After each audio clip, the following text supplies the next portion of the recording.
അപ്പോൾ നമ്മൾ ഈ ഒരു വീഡിയോയിലൂടെ നോക്കാൻ പോകുന്നത് നമുക്ക് എക്സിനസ് അക്കൗണ്ടിൻ്റെ പാർട്ട്ണറിനെ എങ്ങനെ ചേഞ്ച് ചെയ്യുക എന്നുള്ളതാണ്. അപ്പോൾ IB ചേഞ്ച് ചെയ്യാനായിട്ട് നമുക്ക് ഓൾറെഡി നിലവിലൊരു എക്സിനസ് അക്കൗണ്ട് ഉണ്ടായിരിക്കുമല്ലോ. ആ ഒരു അക്കൗണ്ടിൽ നമ്മൾ ഓൾറെഡി വേറൊരു പാർട്ട്ണറുടെ ലിങ്ക് ത്രൂ ആയിരിക്കും നമ്മൾ ജോയിൻ ചെയ്തേക്കുന്നത്. അപ്പോൾ നമുക്ക് അടുത്തൊരു പാർട്ട്ണറുടെ ലിങ്കിൽ ത്രൂ ജോയിൻ ചെയ്യണമെന്നുണ്ടെങ്കിൽ നമുക്കത് ഈസി ആയിട്ട് തന്നെ നമുക്ക് ഇതുവഴി ചെയ്യാൻ പറ്റും. അപ്പോൾ നമ്മളതിനായിട്ട് വേറൊരു അക്കൗണ്ട് എടുക്കേണ്ടതില്ല. നമുക്ക് വേറെ രണ്ടാമതൊരു KYC നമ്മൾ സബ്മിറ്റ് ചെയ്യേണ്ട ആവശ്യം വരുന്നില്ല. അപ്പോൾ നമുക്ക് ഈ ഒരു അക്കൗണ്ട് നിലനിർത്തിക്കൊണ്ട് തന്നെ അത് ചെയ്യാൻ പറ്റും. അതെങ്ങനെയാണെന്നാണ് നമ്മളിവിടെ നോക്കാൻ പോകുന്നത്. അതിനായിട്ട് നമുക്കിപ്പോൾ നിലവിൽ നമ്മളൊരു ഡെസ്ക്ടോപ്പ് വെർഷനാണുള്ളത്, വെബ് ടെർമിനലാണുള്ളത്. ഇനി നമ്മൾ നേരെ ഇവിടെ ഈ ഒരു ഐക്കൺ കാണാൻ പറ്റും. അത് ക്ലിക്ക് ചെയ്തതിന് ശേഷം പേഴ്സണൽ ഏരിയയിലോട്ട് നമ്മൾ പോകുന്നുണ്ട്. ഇവിടെ ഇങ്ങനെ ഒരു വിൻഡോ ആയിരിക്കും വരുന്നത്. ഇവിടെ നമുക്ക് ബോട്ടം റൈറ്റ് കോർണറിൽ നമുക്ക് ഇവിടെ ഒരു ചാറ്റ് സെക്ഷൻ കാണാൻ പറ്റും. അതിൽ ക്ലിക്ക് ചെയ്യാം. ശേഷം നമുക്കിവിടെ പാർട്ട്ണർ ചേഞ്ച് എന്ന് ടൈപ്പ് ചെയ്യാം. ഇതിന് എൻ്റർ കൊടുക്കാം.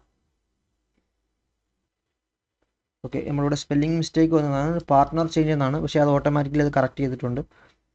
ശേഷം ഇവിടെ നമുക്കൊരു ലിങ്ക് വരുന്നുണ്ടാവും. ആ ലിങ്കിൽ ക്ലിക്ക് ചെയ്യാം. ഓക്കെ, അപ്പോൾ നമുക്ക് ഇങ്ങനെ ഒരു വിൻഡോ ആയിരിക്കും വരുന്നത്. അതിനുശേഷം നമുക്ക് ജസ്റ്റ് ഈ ഒരു ഫോം ഫില്ല് ചെയ്യേണ്ടതായിട്ടുണ്ട്. അതിന് സെലക്ട് റീസൺ ഫോർ പാർട്ട്ണർ ചേഞ്ചിൽ നമ്മൾ അതർ റീസൺ കൊടുക്കാം. ശേഷം ഈ ഒരു new partner link for wallet account number എന്ന് പറയുന്ന ആ ഒരു ഭാഗത്ത് നമ്മുടെ പാർട്ട്ണർ ലിങ്ക് കൊടുക്കേണ്ട ആവശ്യമുണ്ട്. അപ്പോൾ ആ ഒരു ലിങ്ക് നമ്മൾ ഈ ഒരു വീഡിയോയുടെ ഡിസ്ക്രിപ്ഷനിൽ തന്നെ ഉണ്ടാവും. ആ ഒരു ലിങ്ക് കോപ്പി ചെയ്തതിന് ശേഷം ഈ ഒരു ബോക്സിൽ വന്നിട്ട് പേസ്റ്റ് ചെയ്താൽ മതിയാവും. ഓക്കെ, അപ്പോൾ ഇതാണ് നമ്മുടെ ആ ഒരു പാർട്ട്ണർ ലിങ്ക് എന്ന് പറയുന്നത്. ശേഷം നമുക്ക് സബ്മിറ്റ് കൊടുക്കാം. സബ്മിറ്റ് കൊടുത്തു കഴിയുമ്പോൾ നമുക്ക് ഒരു വെരിഫിക്കേഷൻ ചോദിക്കുന്നതായിരിക്കും.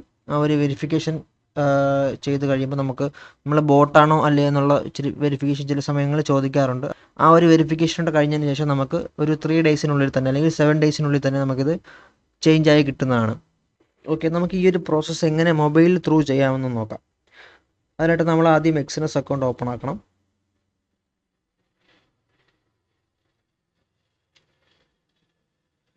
ശേഷം നമ്മൾ നേരെ വരുന്നത് ഇങ്ങനെ ഒരു അക്കൗണ്ട് സെക്ഷനിലായിരിക്കും. ഓക്കെ, ഇവിടെ നമുക്കിവിടെ ഒരു പ്രൊഫൈൽ സെക്ഷൻ കാണാൻ പറ്റും. ആ ഒരു പ്രൊഫൈൽ സെക്ഷനിലോട്ട് വന്നതിന് ശേഷം താഴോട്ട് വരുന്ന ടൈമിൽ നമുക്കിവിടെ ലൈവ് ചാറ്റ് കാണാൻ പറ്റും. അത് ക്ലിക്ക് ചെയ്യാം. ഇവിടെ വന്നിട്ട് സെയിം നമ്മൾ നേരത്തെ ചെയ്ത പോലെ പാർട്ട്ണർ ചേഞ്ച് എന്ന് സെലക്ട് ചെയ്യാം.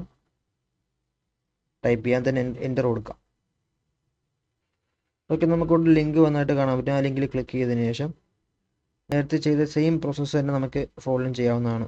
ഈ കാണുന്ന ഒരു പാർട്ട്ണർ ചേഞ്ചിനകത്ത് അതർ റീസൺ കൊടുക്കാം. ശേഷം നമുക്കിവിടെ നമ്മുടെ റെഫറൽ ലിങ്ക് ആയിട്ടുള്ള ആ ഒരു ലിങ്ക് കൂടെ പേസ്റ്റ് ചെയ്യാം. പേസ്റ്റ് ചെയ്തതിന് ശേഷം നമുക്കത് സബ്മിറ്റ് കൊടുക്കാവുന്നതാണ്. അപ്പോൾ ഈ ഒരു പ്രോസസ്സ് കംപ്ലീറ്റ് ആയി കഴിഞ്ഞാൽ നമുക്കൊരു മെയിൽ വരുന്നതായിരിക്കും. ആ ഒരു മെയിൽ വരുന്ന ടൈമിൽ നമുക്ക് നമ്മുടെ പാർട്ട്ണറിനെ ചേഞ്ച് ചെയ്ത് എന്നുള്ളൊരു മെയിലായിരിക്കും വരുന്നത്. അതിനുശേഷം നമ്മൾ ചെയ്യേണ്ടതെന്ന് പറഞ്ഞാൽ നമുക്ക് നമ്മുടെ പേഴ്സണൽ ഏരിയയിലോട്ട് പോയതിന് ശേഷം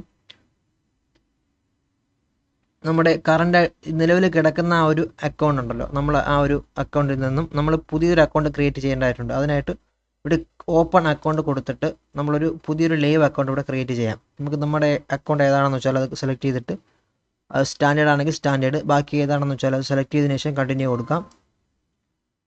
ശേഷം അത് ക്രിയേറ്റ് ചെയ്തതിന് ശേഷം റിയൽ അക്കൗണ്ടാണ് ക്രിയേറ്റ് ചെയ്യേണ്ടത്. റിയൽ അക്കൗണ്ട് ക്രിയേറ്റ് ചെയ്തതിന് ശേഷം നമുക്ക് ഈ കാണുന്ന നമ്മുടെ കറണ്ട് നിലവിൽ കിടക്കുന്ന ആ ഒരു ഫണ്ട് ഇങ്ങോട്ട് ട്രാൻസ്ഫർ ചെയ്യേണ്ട ഒരു ആവശ്യം വരുന്നുണ്ട്.